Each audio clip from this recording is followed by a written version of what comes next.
Muy buenos días to everyone. I hope everybody's doing well, blessed, and enjoying family. Bueno, mi gente, before I start off, allow me to start off by thanking everyone again for you guys' words, wishes, prayers, and great support.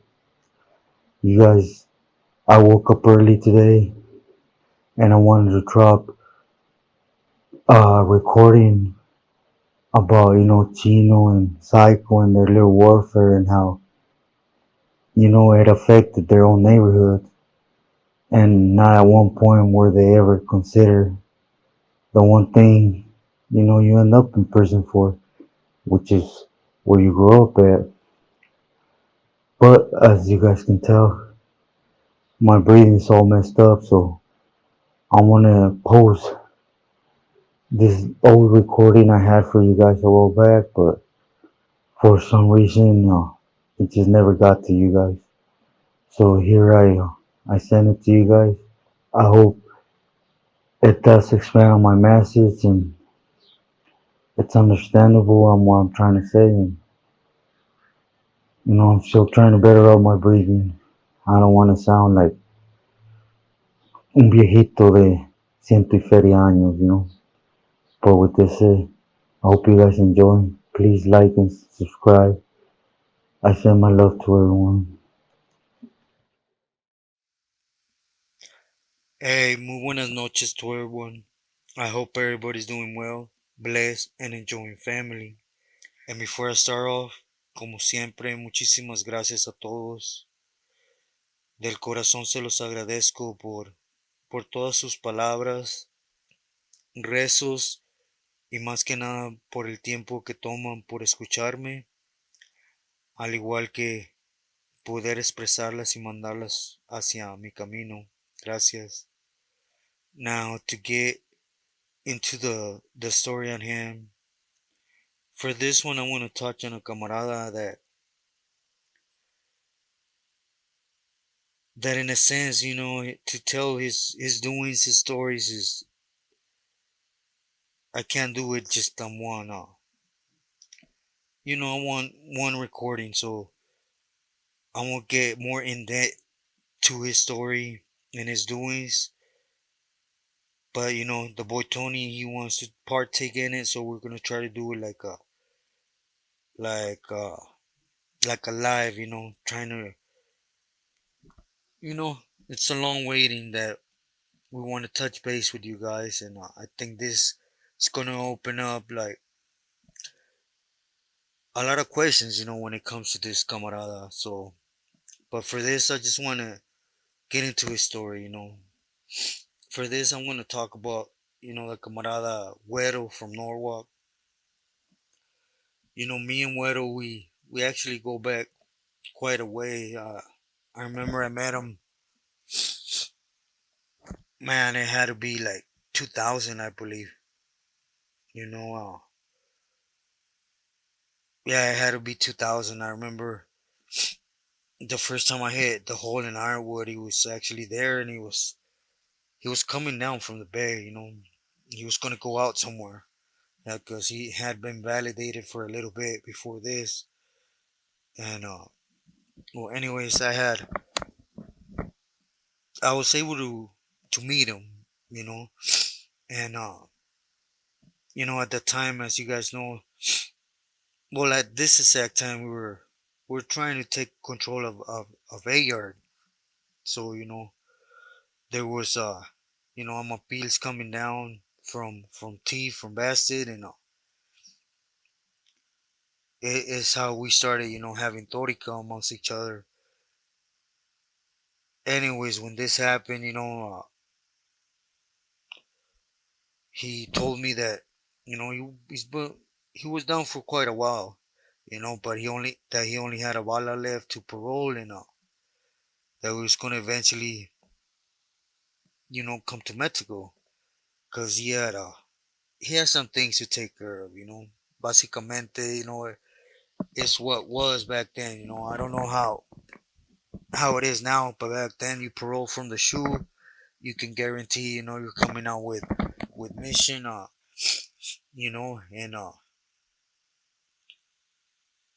with mission on hand, and you have to follow what people back there wanted you to take care of. Now, throughout he paroled. I found out because as you guys know, I eventually hit to Ashby Shoe, then Corcoran Shoe, and is when I started hearing a lot from him. Because when I was in Corcoran Shoe is when all that started with Fast Freddy and Fox, as with Boo from Norwalk, Morenos, uh, uh, with a couple of them, it just started. His name started appearing a lot more. For example, he started opening up, those pipelines, mainly right there. He was set in Nogales. He was set in Nogales, and at first he had an open pipeline through there for the calf, for the Arellanos there. And once Morenos from Norwalk and Fox and them started coming into the picture, then he started juggling with the Templarios, the Familia. And anyways, he started picking up a lot. He was heard of a lot, that he was doing the right thing because at the same time he had other avenues opened up for uh for Sinaloa, as I would later touch on, due to not too long events that happened with the Pili out in Rosarito and Camarada out in Rosarito too, which I will touch on, with details. Like I said, it's going to open up a lot of questions, so I want to make sure I dedicate the correct time to it. Anyways, to continue on, discúlpenme, for a long time he was jungling, to juggle, you know, three different cartels in Mexico and a whole bunch of pilis, and to get their avenues open and to have camaradas wiggling in one way or another. It's something tough. It takes a really strong-minded individual to actually pull it off. At the same time, blind by what's being told to him to take care of, and then having taking care of it to the dot. And at one time, I remember right before I parole out of the feds, I don't know if you guys recall in my as I was telling my story. He was the first one that I had to check in with, out in Nogales. And when I did this, as I told him my story, he's actually the one that took me to meet up with Evil and all of them I mentioned in my story, but he was the one that in reality had that plaza, he had that Nogales, Rosarito, Tecate, that little area right there.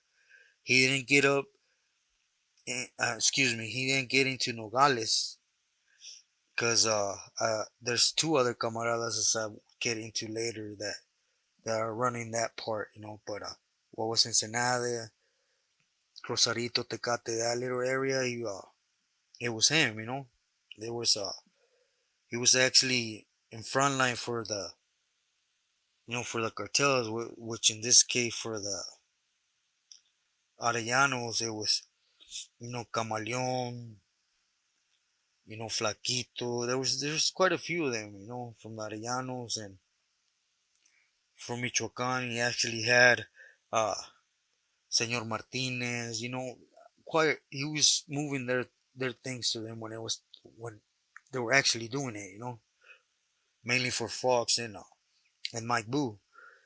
So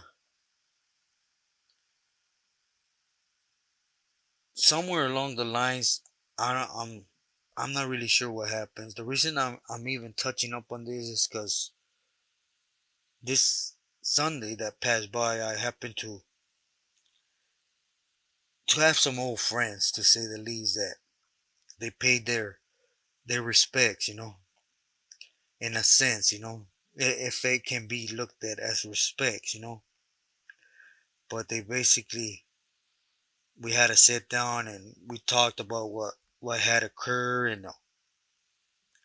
and I'm going to touch on this without having to mention names, because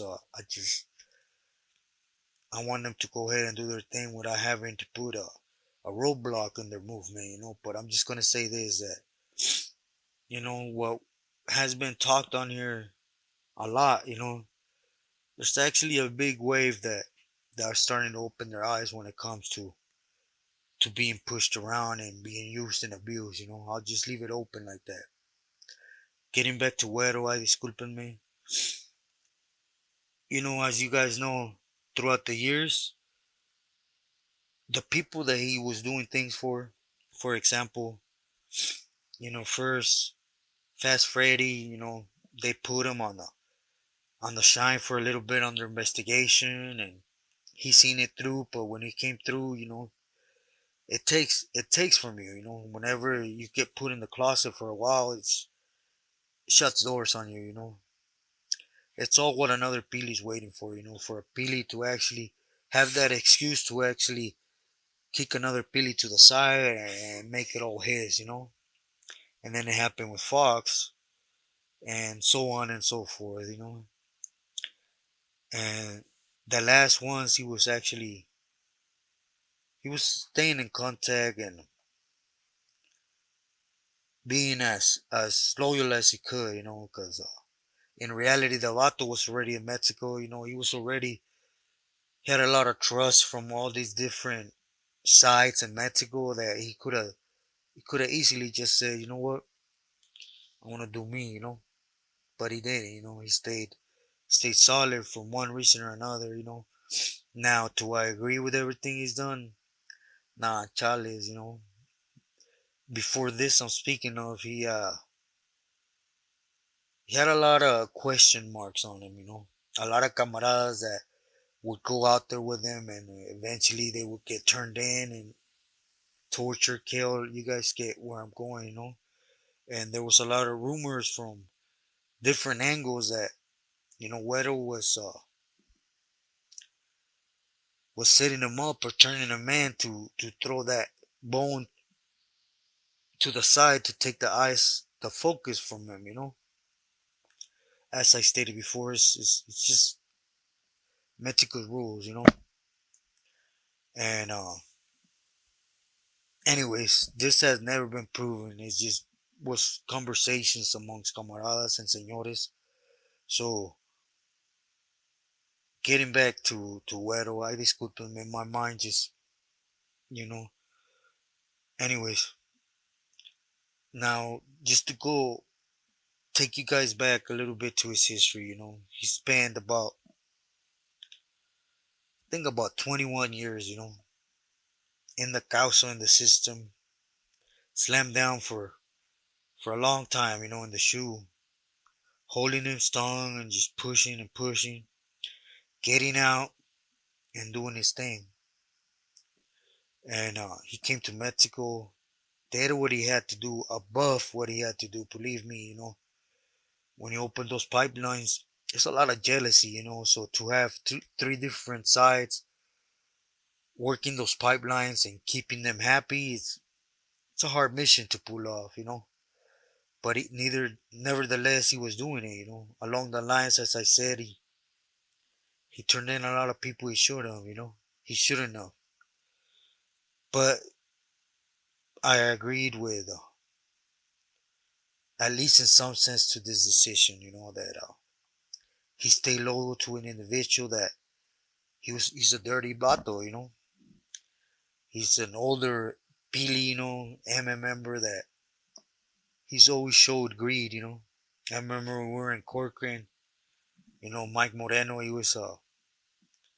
he was somebody that really envied the next Pili. He was just one of those that could disguise it. I don't know if that makes sense, He was one of those that when another Pili he he turned around, he was in the camaradas here, trying to pretty up something better so that he was able to take from that Pili, He's just one of those cats. And it made Güero follow what he was being told, which, like I stated, it ended up with not one but one camarada that a lot of people that knew of, heard of, were happy of the way he represented Raza, and another was a Pili that had a lot of jealousy from a lot of Pilis in the feds, just keeping it 100. And anyways, for whatever reason, Güero decided to stay loyal to Mike Moreno. You know, maybe it's because he was his homeboy. I don't know. He would be the only one that could actually tell you this. But for those that know, recently Mike Moreno got put in the closet for a lot of reasons. One of them being what I just mentioned about the Pili and the Camarada under investigation. But as you guys know, for those that ask, when a Pili, he don't even necessarily have to be dealt with. He gets put in the closet. They're going to clip his soldados. Period. Especially when they hold a position where there's a lot going through his hands. And in this case, they played it off good. Mike Moreno got put in the closet, and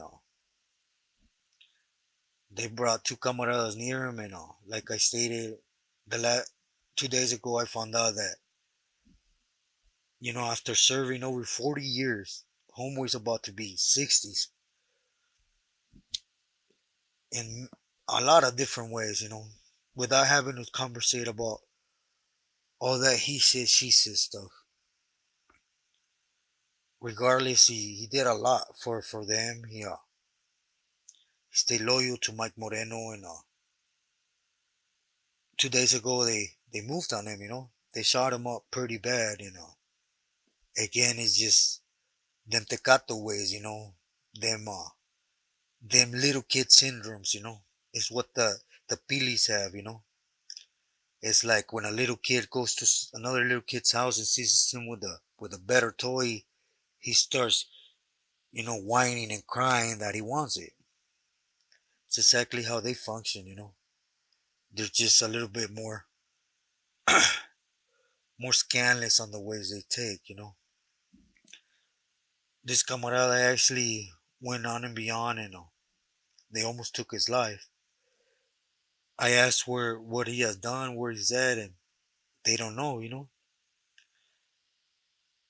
I don't know if he saved up money and he decided to, what? Or, there's the other factor in Mexico, The Pilis moved on him, and the cartels in Mexico found out that he was, meando afuera de la cazuela with a couple of them, and they ended up doing what they do in Mexico, which is why nobody knows about him. But it's just another glimpse on the inside on how dirty the Pilis are, And at the same time, to answer another question, is there camaradas just as dirty as the Pilis? Yes, there is. There's a lot of camaradas that, in some sense, they hold a lot of responsibilities. A lot of headaches. I'm not gonna say power because that's not true. A camarada can think he has the power, but in reality, it's just a bunch of responsibilities that they're laying on you to take care of for them because they don't want them. And it's just as as I'm telling you about this story, Mike Moreno messed up and screw whatever this camarada had done for numerous appeals. You know, he stayed loyal to Apili, so he has to go. At the same time, their little head starts working around, them angles, What if Mike Moreno bounces back? What is gonna come back with him? So what do? We send soldados, campuleros out there with him, and we have them moved them, and we remove them completely, What happened? Ain't nobody needs to know, At the end of the day, he's in Mexico, you know. It's just another way to dispose of camaradas, but it makes it a lot easier, right? Because there's, to be sincere, there ain't too many people that hear of the goings in Mexico. But I really want to get more in depth about this camarada. I just thought I would open this little glimpse into the relationship between a sureño and a pili or a señor or a Mexican mafia member. There ain't none. For those that are still waiting or hoping that they're going to go in and earn friendships, earn trust, earn stripes, you ain't going to get none of that, man. I talk about my story. I just thought it was a real good angle to hit on my message. Homeboy did over 40 years for the señores, for the pilis. And he wasn't just loyal to one, just jealousy pulled in, and it was easier to remove him, to use the excuse that he was loyal to another pili, than to keep having him in power. It's just how it works. That's why my main message is, smart up, be wise, be smart. Really see to really see the message that's been put out there, that is being put out there. And I'm not saying mine, you could say, F this fool. I'm okay with it. But if you could take a couple palabras from my message, take a couple palabras from a different message, there's thousands of them. You'll be able to get your own narrative of things. But I will soon get with the boy Tony. I know he's real busy due to his fight, but we will touch on the camarada or the I don't know how you guys want to put it. Güero, from Norwalk and his doings in Mexico. He was really in the mix, which I would touch on. I just thought it was real interesting to actually see how camaradas are always used and abused. And all those vatos that he's had wiggling with him, they're up in the air too. Because Pili ain't gonna have another Pili's crew, especially in a land of traitors, backstabbing. Because it's what Mexico is when you think about it. It's worse than politicking in California, and that should say a lot. But with this said, I just thought I would share this little story with you guys again. Please remember it. This vato's name.